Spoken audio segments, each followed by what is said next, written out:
Well, it's time for another vlog, peoples. And what am I working on today? I am trying to figure out how to cyborg someone's portrait. And so that is what I'm working on.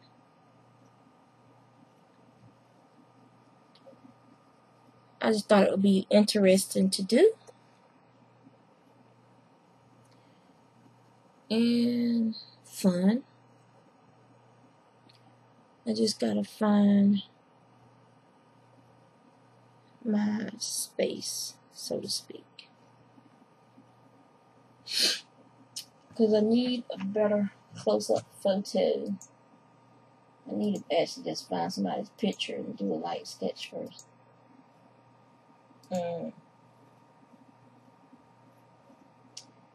The Sewing Vac is having a Baby Locks Blossom of Financing weekend.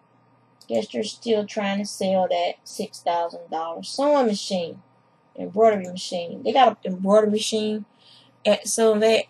That thing is like a car payment, but you can do all this cool Disney stuff. Oh, it's amazing. And it's self-threading. That was amazing to watch too. So Peg wants to play Word with Friends with me again.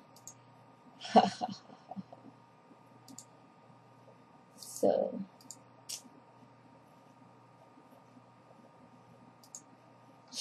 okay.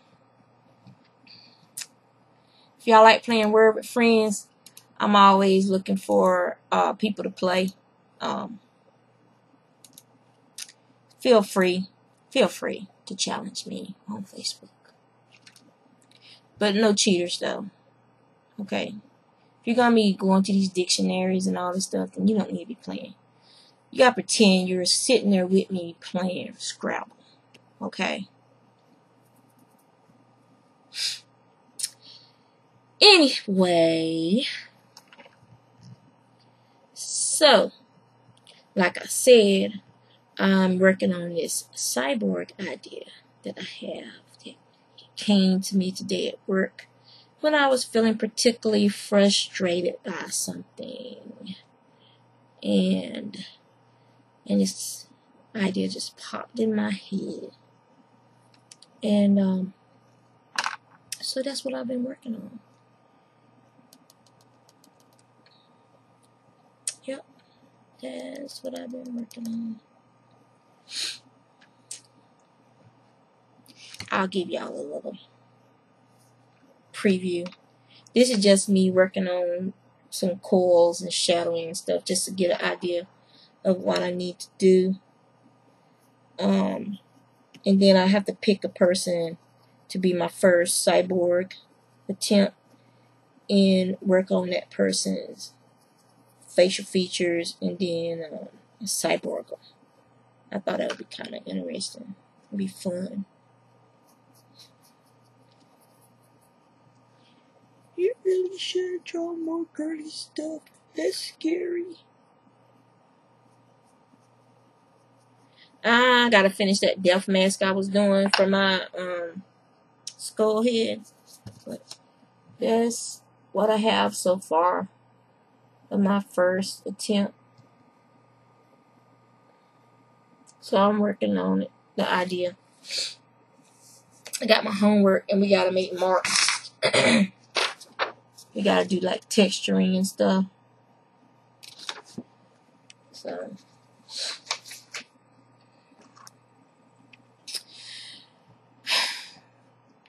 I'm frustrated. You know, I'm just really frustrated right now because 2 nights in a row, somebody cut through my backyard and walked through my garden. Second time, they left a real good print. Wish I had some plaster Paris, but they weren't about 13.5-inch shoe. So I decided I will fix them. I will show you, you know, about trespassing on my property. So I went to the garage and I got out my fishing tackle. and I ran a string of fishing line in two places, from the corner of the garden where the back gate is at to the corner of the garage. And the top one is just a line, just a clothesline. The second one actually has the tri-barbed hooks on them, spaced about 1.5 inches apart all along, and that's on the ground for like a trip. It's like a little bit up like that, far off the ground, for like a trip wire. Yeah. So whoever it is trespassing on my property at night, walking through my rows, you in for a rude awakening. So I put it on each end. So whichever way you come through, you in for a rude awakening. My husband said I'm going to end up going to jail. If somebody does get hurt, they're going to sue us. No trespassing signs are posted all over the place. I had never extended you an invitation to my property. You got no business on my property, especially at night when I'm not awake. Okay? Okay. Bye-bye. So, that's what I'm working on with drawing. I finished the purple. Finished the other purple. So now I just gotta, I gotta take, so that's 2 of them now. Balance. Yeah. So now I have both of them, so I have to apply these 2 together. Randy's eggs are hatching. She had an incubator with some eggs in it, so her eggs are hatching. She was posting pictures all day on Facebook. And husband made spaghetti for lunch, for dinner rather. He's at school now. We got spaghetti. That's what's left. And it's cold, because I started drawing. And Glitch 28 posted a new video. I'll put a link to it so you guys can watch that. It's a very beautiful interpretation of Robin, what's that child's name? And I have the CDs too. His daddy is the actor Thicke, Robin Thicke. So I'll post a link to that video up here. I already posted a link on Facebook, so some of y'all might have went and watched the video, but it's a beautiful interpretation, in my honest opinion. So, and I saw the video of Tulip's son's car. Car was totaled. I figured it would be the way she was describing the accident and everything, and I figured it would be because her frame, you know, her frame is jacked up, and once the frame is buckled and stuff, it's pretty much gonna be totaled. Glad you got a consultation with an attorney, because like I said, you know, it's better for you to protect yourself and be prepared than that, you know, to trust insurance companies to do the right thing. The insurance company is about spending the least amount of money as possible, not doing the right thing. Okay. Who else videos did I watch?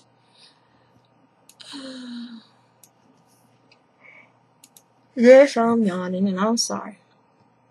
Oh, once again, YouTube, videos that have been off of my list that I have watched that had disappeared. I probably have like 3 videos left that won't go off my list.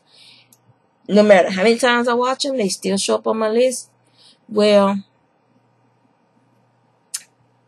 today when I got home and I looked, and I have like 30 videos in my, to be, you know, my haven't watched list again.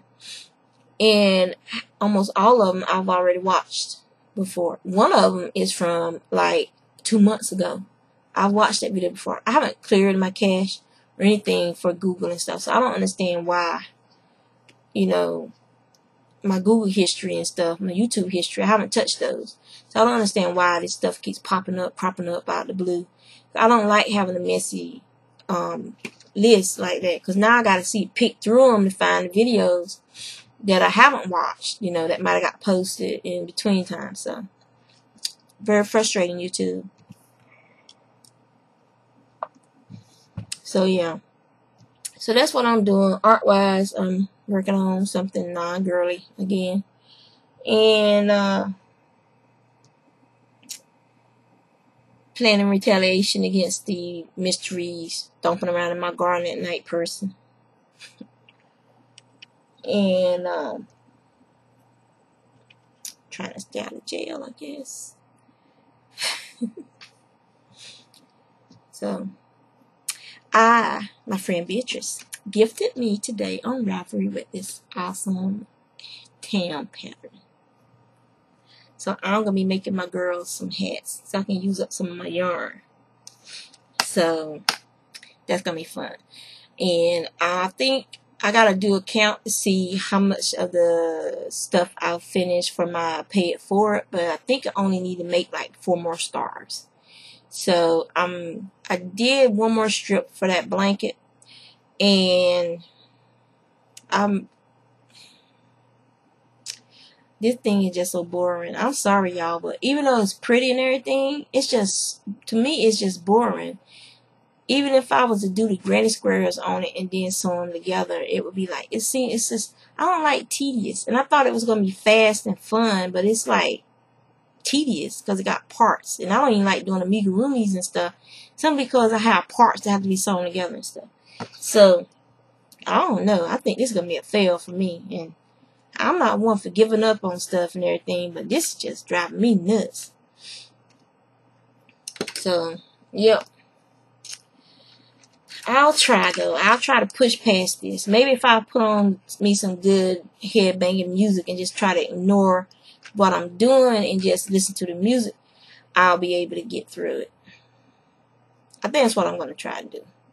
So, I got to look through my CD collection. Unlike some of you, my CD collection goes back into when they first started making CDs. For public consumption. So, you know, we have an extensive CD collection. So I can go back into the stacks for my rap and stuff like that. I don't let people borrow my stuff no more because I don't give it back. I probably have CDs of people y'all ain't even never heard of before. Because when we were, okay, check this out for example. When I was stationed in Great Lakes the first time, back in 91, there was this rapper called the Tongue Twister. You know who it is now, right?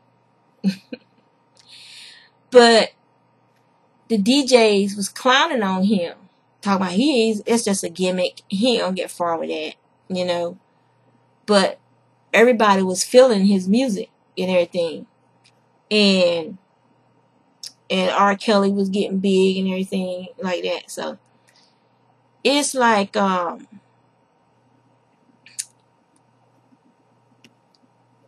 funny to me. It's like I wish that he could go back in time and just like tell them how you like me now kind of thing. But if he did that, that'd be Kumo D with the shades and stuff. So, oh man, it's like I can see the old Kumo D video now playing in my head, and him and he's doing his with those shades on and stuff. See, y'all just but I've been around since hip hop started, pretty much. Since even before that, when it was people playing the dozens and Blowfly rap, and so a lot of people don't even know about Blowfly. That would be like a really rare album if you could find it today. And it was nasty, but it was rap. Put it like this: it would be on par with some of Richard Pryor's old comedy albums with nastiness and cussing and stuff. And so I was a child then, so it shouldn't have, but it did. And then that's when after we were listening to that, and then we were listening to Curtis Blow, and Whistle, and the Whispers, and everybody was trying to come out with some kind of hip song with a little bit of rap on it, and they were showing it on Soul Train and stuff like that. And like my husband, when I met my husband, he was telling us about, having the parties and stuff and the freestyle. And one of his cousins, Flip, his name is Flip, and he was in, remember that song, So Fine? What was the name of the Fatback Band? Some of y'all heard of that. Some of y'all heard some of the mixes and stuff from back in the day. Well, his cousin Flip, they do cruise shows and stuff now, going on cruise lines and stuff. He, that was like, his generation growing, of music and stuff. And so, like, from an artist point of view, like, I like when I go up to Regina's parties and he starts talking about that stuff with my husband's brother and stuff, and give it to them from the artist point of view about how the music's changed and how nobody knows how to play an instrument anymore, but everybody, can get a keyboard and program different synthesizer things into it and make music. You ain't got to be, like a trained artist anymore to make music that people can enjoy. And he said he remembered they were doing an interview of somebody when that synthetic keyboard, the synthesizer came out where they had a guitar part and then you had the synthesizer part. And he said he remembered when they was like, oh, that's just a fad, that's just a gimmick, But they took those instruments and they've taken those instruments and they've evolved to the point where now all of it is software on a computer now. I just thought, just listening to him talk about all that, it's just amazing to me that everything that they used to have to do manually by hand, adjusting the different frequencies and tones and stuff, everything can be done and programmed into a computer program now. So I thought that was amazing. And his piece of jewelry that he always has on when he comes there is a tuning fork. He has a necklace and it has this tuning fork. It's a little tuning fork on it. I thought that's awesome.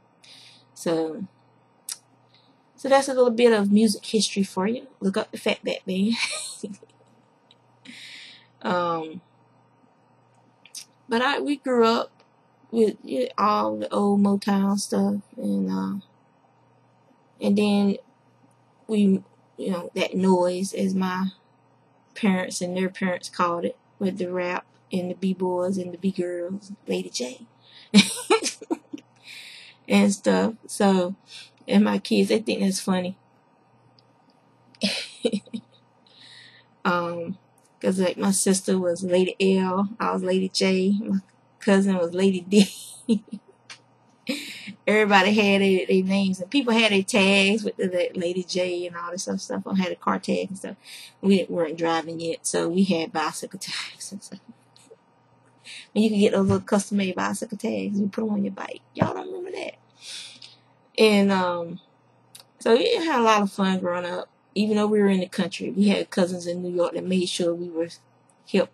They would record the radio stations on tapes and stuff, and then they would mail them down to Nick, or they would send them records and stuff from New York, and the live concerts and stuff like that. And then Nick would play it for us, and then that's how we would learn the music and make tapes for other cousins and friends and stuff. Because you couldn't find it anywhere down here to buy, Didn't have no mail order back then for that stuff for us anyway. Because your parents weren't going to let you get a subscription to Columbia House. To order records that might be broke by the time they got to you in the mail. You have to go. They would go to Wilmington or Wallace or Clinton, somewhere that might actually have a music section at the drugstore. That was how you got your music, if the drugstore deemed to carry your music. Because it was the 70s and 80s and 90s, early 90s.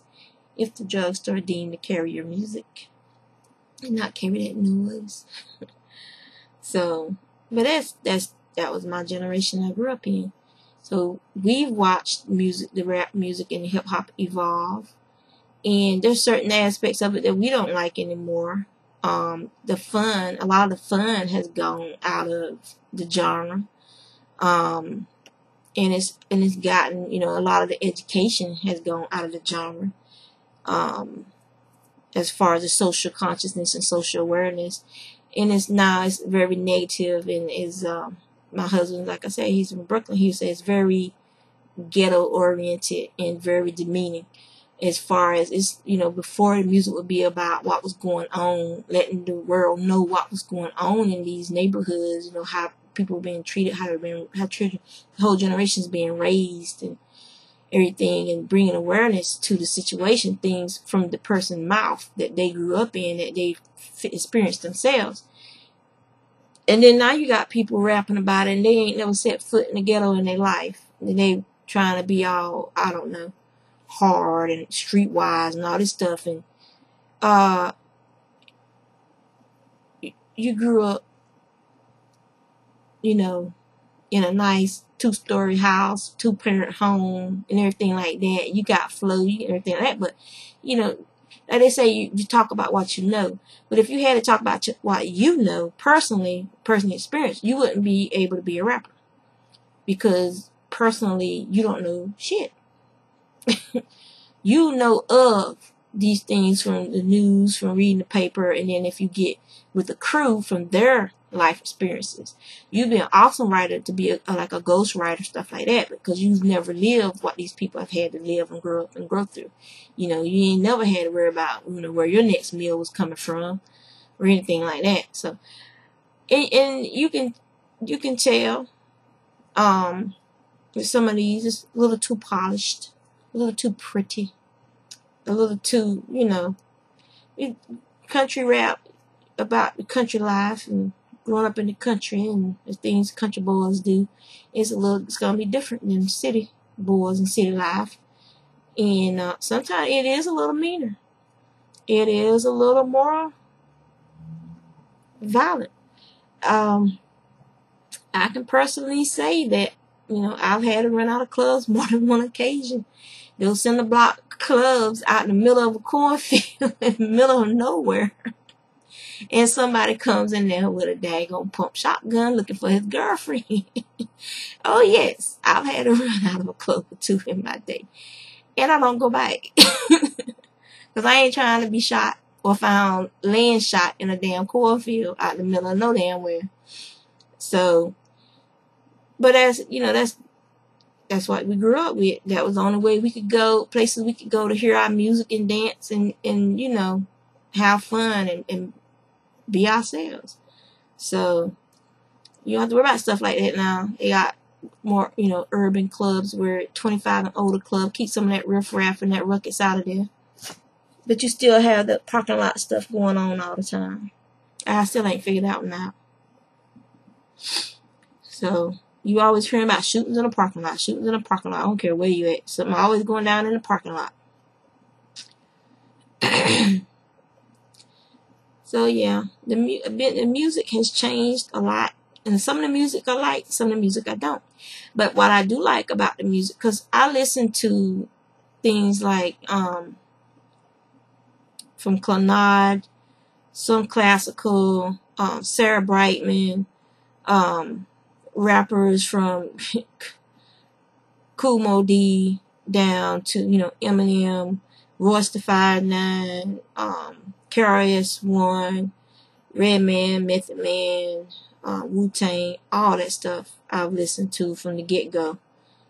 And then you got Bjork, you know, Mia. You got all these different voices out there that you can listen to. You don't have to just pigeonhole. Now, there's one genre that I'm not fond of, and that is country music. I think country music is one of the reasons why the suicide rates are so high among certain groups of people. Because that's some of the most, to me, country music is the funeral dirge of the music industry. It is depressing. Now there's one guy, he's kind of funny. His stuff trips me up, you know, has me laughing sometimes. And he's the one that did that song, Would You Like Fries with that or something like that. But I was laughing the whole time I was listening to that one, because that one was funny. But other than that, you know, like Kenny Rogers, The Gambler, that one was funny. They have some fun music, some of their songs. Dolly Parton, Working 9 to 5, that was funny, but that was more for mainstream. But other stuff is just downright damn depressing, like, there you go, you know? So I'm not too fond of country music. Some of it is okay, like some that's geared towards mainstream, but some of it is just depressing. I don't listen to it. So I listen to everything. So, yeah, call me weird. I'm weird. I know I'm weird, so I ain't worried about that either. So, yeah, I've been around the block. Okay? There are people who don't know who Nick Ashford was of Ashford and Simpson. I ain't calling no names. You know who you are. And that is sad because that man he and his wife made their living not from their music, from their actual songs and stuff like that. They made their money from writing songs for other people across the board, from R&B to soul to country. That's how they made their money, as songwriters. Yes. So you need to know who your music. You need to know. Just like we know there's some rappers out there who ghostwriters for other people who can rap, but they can't write. You know. Anyway, that is it for now. I'm going to go and I'm going to spin, my friends. Spin me some yarn because I want to make some hats. I'll show y'all the pattern. So in case any of y'all interested in purchasing the pattern too, it is a nice pattern. It makes a real nice slouchy hat. And I've seen her make it. My friend B, she's made it with different types of yarn, and it always turns out nice. So it's on Ravelry. It's called I'll put a link to it. It's called the Slouchy Beanie, and it's by Famia. But that's, can you see that? Yeah, but I'll put a link to it. It is a paid-for pattern. You will have to buy the pattern, but it's for knitting, but it's totally worth it. It makes a real nice hat, especially if you use variegated yarn. You get really nice different designs and stuff with it. So that's it for now. I've said what I've had to say today. Y'all take care, and hopefully I will see you tomorrow. Oh, Andy, I saw the picture of the dogwood, the pencil drawing, and I loved it. I loved it. It was gorgeous. So I just wanted to let you know that.